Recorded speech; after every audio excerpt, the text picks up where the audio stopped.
অনেক অনেক আগে যখন আকাশ পৃথিবী সৃষ্টি হয়েছে কিন্তু পৃথিবীতে এখনও কোনো মানুষ ছিল না, তখন আল্লাহ তাআলা এক মহান সিদ্ধান্ত নিলেন। তিনি এমন এক সৃষ্টি তৈরি করবেন যে পৃথিবীতে বসবাস করবে, ভালো মন্দের পরীক্ষার মধ্যে দিয়ে যাবে এবং আল্লাহর নির্দেশ মেনে চলবে। সেই সময় আল্লাহ ফেরেশতাদের বললেন, আমি পৃথিবীতে একজন প্রতিনিধি সৃষ্টি করতে যাচ্ছি। ফেরেশতারা বিনয়ের সাথে বললেন, হে আমাদের রব, আপনি কি এমন কাউকে সৃষ্টি করবেন যে সেখানে অশান্তি সৃষ্টি করবে এবং রক্তপাত ঘটাবে? অথচ আমরা তো সবসময় আপনার প্রশংসা করি এবং আপনার পবিত্রতা ঘোষণা করি। তখন আল্লাহ বললেন, নিশ্চয়ই আমি এমন কিছু জানি যা তোমরা জানো না। এরপর আল্লাহ তাআলা পৃথিবীর বিভিন্ন স্থান থেকে মাটি নিয়ে এক নতুন সৃষ্টি গঠন করলেন। সেই মহান সৃষ্টি হলেন আদম আলাইহিসসালাম। বিভিন্ন ধরনের মাটি দিয়ে তাকে তৈরি করা হয়েছিল, কখনো শক্ত, কখনো নরম, কখনো লাল, কখনো কালো। এ কারণেই মানুষের স্বভাবও ভিন্ন ভিন্ন হয়েছে। আল্লাহ সেই মাটির দেহকে সুন্দরভাবে গঠন করলেন এবং যখন সময় হল তখন তার মধ্যে নিজের পক্ষ থেকে রূহ ফুঁকে দিলেন। তখনই তিনি জীবিত হলেন এবং এভাবেই মানবজাতির প্রথম মানুষের সৃষ্টি সম্পন্ন হল। আল্লাহ তাআলা আদম আলাইহিসসালামকে অনেক জ্ঞান দান করলেন। তিনি তাকে বিভিন্ন জিনিসের নাম শেখালেন যা ফেরেশতারা জানত না। এরপর আল্লাহ সেই জিনিসগুলো ফেরেশতাদের সামনে উপস্থাপন করে বললেন, তোমরা যদি সত্যবাদী হও তবে এগুলোর নাম বলো। ফেরেশতারা বিনয়ের সাথে বললেন, হে আল্লাহ, আমরা তো শুধু সেই জ্ঞানই জানি যা আপনি আমাদের শিখিয়েছেন। আপনি সর্বজ্ঞ ও প্রজ্ঞাময়। তখন আদম আলাইহিসসালাম সেই সব জিনিসের নাম বলে দিলেন। এতে প্রমাণ হল আল্লাহ তাকে বিশেষ জ্ঞান দিয়ে সম্মানিত করেছেন। এরপর আল্লাহ তাআলা ফেরেশতাদের আদেশ দিলেন, তোমরা সবাই আদমকে সিজদা করো। এটা ছিল সম্মানের সিজদা, ইবাদতের নয়। আল্লাহর আদেশ শুনে সব ফেরেশতা সঙ্গে সঙ্গে সিজদা করল, কিন্তু একজন সিজদা করল না। সে ছিল ইবলিস। সে ছিল জিনদের অন্তর্ভুক্ত, কিন্তু তার ইবাদতের কারণে ফেরেশতাদের সঙ্গে থাকত, কিন্তু তার অন্তরে অহংকার ছিল। যখন সে সিজদা করতে অস্বীকার করল, তখন আল্লাহ তাকে জিজ্ঞেস করলেন, আমি যখন আদেশ দিলাম তখন তোমাকে সিজদা করতে কি বাধা গেল? ইবলিস অহংকার করে বলল, আমি তার চেয়ে উত্তম। আপনি আমাকে আগুন দিয়ে সৃষ্টি করেছেন আর তাকে সৃষ্টি করেছেন মাটি দিয়ে। এই অহংকারই তার পতনের কারণ হল। আল্লাহ তাকে জান্নাত থেকে বের করে দিলেন এবং বললেন, তুমি এখান থেকে বের হয়ে যাও, তুমি অভিশপ্ত। তখন ইবলিস আল্লাহর কাছে কেয়ামত পর্যন্ত সময় চাইল। সে বলল, হে আমার রব, আমাকে কেয়ামত পর্যন্ত সময় দিন। আল্লাহ তাকে সেই সময় দিলেন। তখন ইবলিস প্রতিজ্ঞা করল, সে মানুষকে পথভ্রষ্ট করার চেষ্টা করবে। সে বলল, আমি তাদের সামনে, পেছনে, ডানে ও বামে এসে তাদেরকে বিভ্রান্ত করব।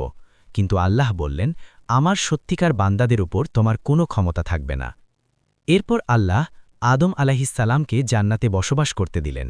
জান্নাত ছিল শান্তি, সুখ ও সৌন্দর্যে ভরা এক জায়গা। সেখানে কোনো দুঃখ ছিল না, কোনো কষ্ট ছিল না। কিন্তু আদম আলাইহিসসালাম একা ছিলেন। তাই আল্লাহ তার পাঁজর থেকে তার সঙ্গী সৃষ্টি করলেন, হাওয়া আলাইহিসসালাম। তারা দুজন জান্নাতে শান্তিতে বসবাস করতে লাগলেন। আল্লাহ তাদের বললেন, তোমরা জান্নাতের সব ফল ও খাবার থেকে খেতে পারো, কিন্তু এই একটি গাছের কাছে যেও না। এটা ছিল তাদের জন্য একটি পরীক্ষা। কিন্তু মানুষের শত্রু ইবলিস সুযোগ খুঁজছিল। সে তাদের কাছে এসে নানা কৌশলে কথা বলতে লাগল। সে বলল, তোমাদের রব তোমাদের এই গাছ থেকে নিষেধ করেছেন, কারণ তোমরা যদি এটা খাও তবে তোমরা ফেরেশতা হয়ে যাবে বা চিরকাল বেঁচে থাকবে। ইবলিস মিথ্য কসমও করল যে সে তাদের মঙ্গল চায়। ধীরে ধীরে সে তাদের মনে সন্দেহ সৃষ্টি করল। অবশেষে তারা সেই নিষিদ্ধ গাছের ফল খেয়ে ফেলল। সঙ্গে সঙ্গে তারা বুঝতে পারল যে তারা ভুল করেছে। তাদের লজ্জা অনুভব হল এবং তারা জান্নাতের পাতা দিয়ে নিজেদের ঢাকতে লাগল। তখন আল্লাহ বললেন, আমি কি তোমাদের এই গাছ থেকে নিষেধ করিনি এবং বলিনি যে শয়তান তোমাদের প্রকাশ্য শত্রু? আদম আলাইহিসসালাম এবং হাওয়া আলাইহিসসালাম গভীর অনুতাপে ভেঙে পড়লেন। তারা আন্তরিকভাবে তওবা করলেন। তারা বললেন, হে আমাদের রব, আমরা নিজেদের প্রতি জুলম করেছি। আপনি যদি আমাদের ক্ষমা না করেন এবং দয়া না করেন তবে আমরা অবশ্যই ক্ষতিগ্রস্তদের অন্তর্ভুক্ত হব। আল্লাহ তাদের তওবা কবুল করলেন, কিন্তু পৃথিবীতে পাঠিয়ে দিলেন, কারণ পৃথিবীতেই মানুষের প্রকৃত পরীক্ষা হবে। আল্লাহ বললেন, তোমরা সবাই পৃথিবীতে নেমে যাও। সেখানে তোমাদের কিছুদিন বসবাস করতে হবে। সেখানে তোমাদের জীবন জীবিকা থাকবে এবং সেখানেই তোমাদের মৃত্যু হবে। এভাবেই আদম আলাইহিসসালাম এবং হাওয়া আলাইহিসসালাম পৃথিবীতে আগমন করলেন। পৃথিবীর জীবন জান্নাতের মতো সহজ ছিল না। এখানে ছিল কষ্ট, পরিশ্রম, ক্ষুধা, ঠান্ডা, গরম এবং নানা পরীক্ষা। কিন্তু আল্লাহ তাদের পথ নির্দেশনা দিলেন। তিনি আদম আলাইহিসসালামকে নবুয়ত দান করলেন, যাতে তিনি তার সন্তানদের সঠিক পথ শেখাতে পারেন। সময়ের সাথে সাথে তাদের অনেক সন্তান জন্ম নিল। এভাবেই মানবজাতির বিস্তার শুরু হল। আদম আলাইহিসসালাম তার সন্তানদের শিক্ষা দিতেন, আল্লাহ এক, তারই ইবাদত করতে হবে। তিনি তাদের সততা, ন্যায়, ধৈর্য এবং পরস্পরের প্রতি ভালোবাসার শিক্ষা দিতেন। কিন্তু মানুষের হৃদয়ে কখনো কখনো হিংসা জন্ম নেয়। একদিন তার 2 ছেলে কুরবানি করল, একজনের কুরবানি কবুল হল আর অন্যজনের হল না। এতে তার মনে হিংসা জন্ম নিল। ক্রোধের বশে সে নিজের ভাইকে হত্যা করল। এভাবেই পৃথিবীতে প্রথম হত্যাকাণ্ড ঘটে। পরে সে অনুতপ্ত হয়, কিন্তু তখন অনেক দেরি হয়ে গেছে। এই ঘটনা মানুষকে শিক্ষা দেয়, হিংসা ও ক্রোধ মানুষকে বড় পাপের দিকে ঠেলে দেয়। আদম আলাইহিসসালাম দীর্ঘ জীবন লাভ করেছিলেন। তিনি তার সন্তানদের বারবার সতর্ক করতেন, শয়তানের ধোকায় পড়বে না, আল্লাহকে ভুলে যাবে না। তিনি বলতেন, মানুষ ভুল করতে পারে, কিন্তু তওবা করলে আল্লাহ ক্ষমা করেন। জীবনের শেষ সময়ে তিনি তার সন্তানদের আল্লাহর পথে থাকার উপদেশ দিলেন। তিনি বললেন, তোমরা সব সময় আল্লাহকে স্মরণ করবে, তার আদেশ মানবে এবং অন্যায় থেকে দূরে থাকবে।